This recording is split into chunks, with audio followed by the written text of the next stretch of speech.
Bonjour à tous et bienvenue à l'heure des pros ce matin sur Europe 1 jusqu'à 10h et sur CNews jusqu'à 10h30.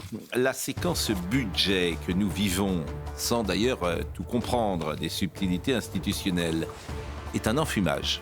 Hier, le Sénat a détricoté ce qu'avait voté l'Assemblée nationale, donc tous les amendements sont mis à la poubelle, toutes les taxes sont oubliées et on repart à zéro.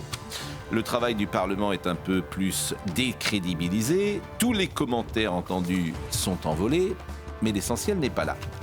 Quand je vous dis que c'est de l'enfumage, c'est parce que Sébastien Lecornu connaît l'issue de la séquence. Il fera passer le budget par ordonnance. La Constitution a d'ailleurs tout prévu.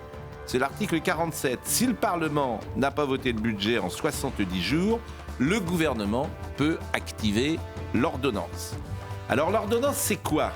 C'est un acte pris par le gouvernement en Conseil des ministres qui a la force de la loi sans passer par la procédure législative, c'est-à-dire sans le vote parlementaire. Le gouvernement, selon toute probabilité, mettra donc en œuvre son projet initial et aucun amendement ne sera retenu. Et quand je vous dis que c'est de l'enfumage, c'est parce qu'il suffit d'échanger avec un ministre ou un conseiller pour comprendre qu'il n'existe quasiment pas d'autres solutions. Il y a la loi spéciale, mais c'est encore plus complexe. Donc l'ordonnance, c'est plus radical que le 49.3. Le gouvernement fait ce qu'il veut. Et De Gaulle avait d'ailleurs tout prévu. La Constitution de la Ve République est formidable pour ça. Elle est d'une redoutable efficacité. Mais pourquoi ne pas le dire ? Pourquoi faire croire qu'un vote est possible ?